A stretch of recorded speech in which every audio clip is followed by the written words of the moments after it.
In the Argentinian capital of Buenos Aires, Carlos Eduardo Robledo Puch was born on January 19, 1952. Carlos Robledo was the only child of Aida Puch and José Robledo. His mother, Ada, a chemistry graduate from Germany, immigrated to Argentina, and his father, José, worked as a technician at General Motors. When Carlos turned 4, they moved to Borges Street in Olivos, Buenos Aires, where they lived comfortably above a hardware store, deeply rooted in their religious beliefs. Carlos was a shy child growing up, coming from a loving and caring family. He had a bright mind and showed exceptional talent as a pianist, mastering Spanish, German, and English. However, Carlos had a rebellious streak and often challenged authority figures.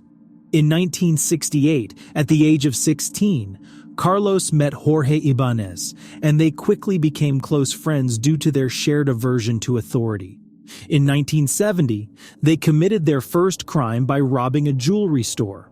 Over time, their crimes took a darker turn.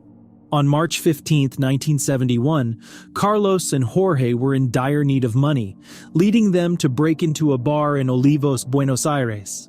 Under the cover of darkness, they forced their way in while the security guard and manager slept, making off with approximately 350,000 pesos.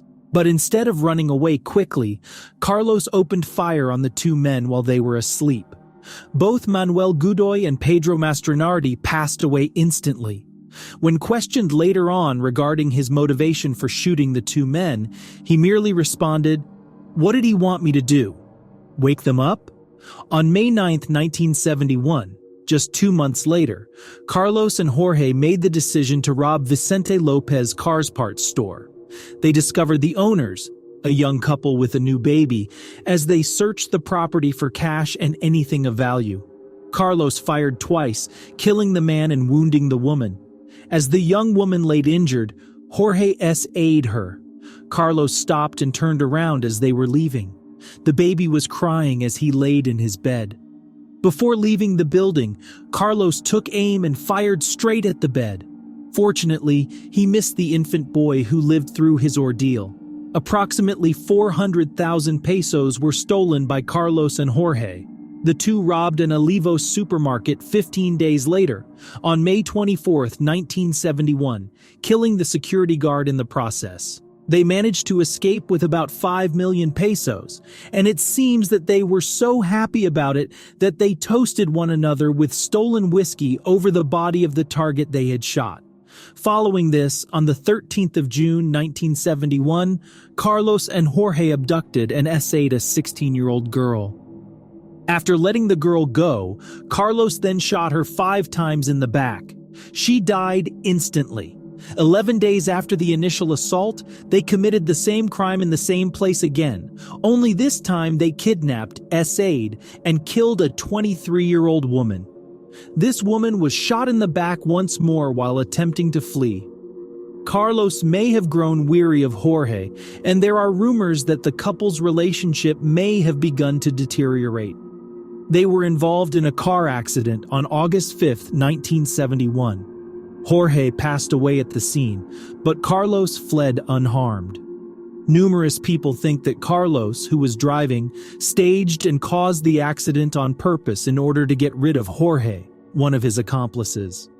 In November 1970, Carlos found Hector Somoza, who was 18 at the time, as a new partner after what appeared to be a brief break from crime. Carlos and Hector broke into 2 different car dealerships within a week and stole more than 1 million pesos after robbing a Bolon supermarket at gunpoint. The security guards present were brutally murdered on both occasions, after a few months during which there were no reported murders or robberies. Carlos and Hector broke into a hardware store on February 3, 1972. Manuel Acevedo, a 58-year-old security guard, was shot and killed. Using the keys they discovered on Manuel's body, the two made an effort to open the safe. What transpired between Carlos and Hector that evening is unknown. Some believe that Carlos had become tired of his second accomplice, while others believe that Hector startled Carlos. But for whatever reason, Carlos shot Hector during the robbery, killing him. Carlos disfigured Hector with the blowtorch they were using to break into the safe so that the body would not be recognized by the authorities.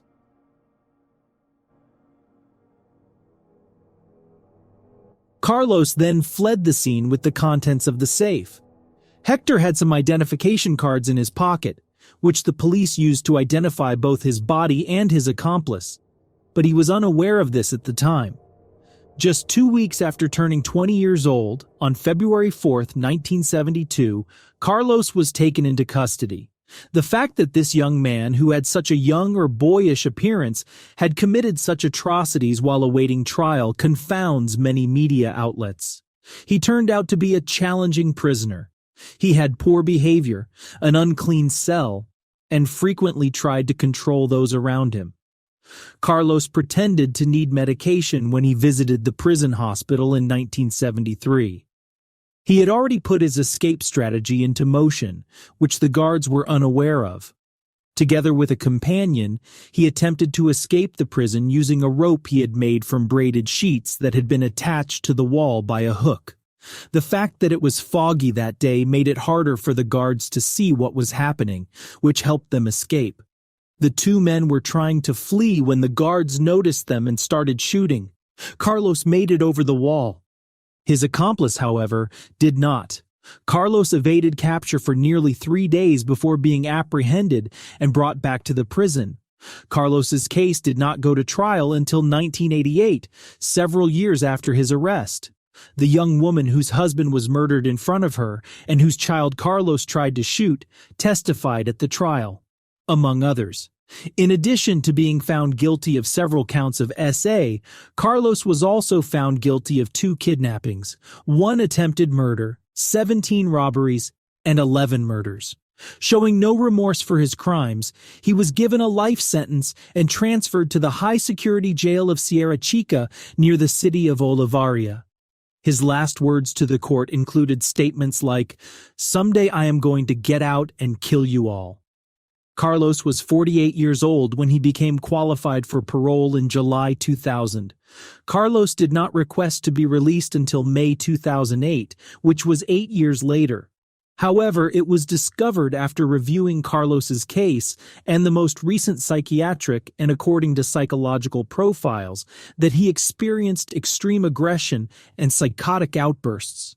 The judge rejected Carlos's request for parole on the grounds that he remained a danger to society.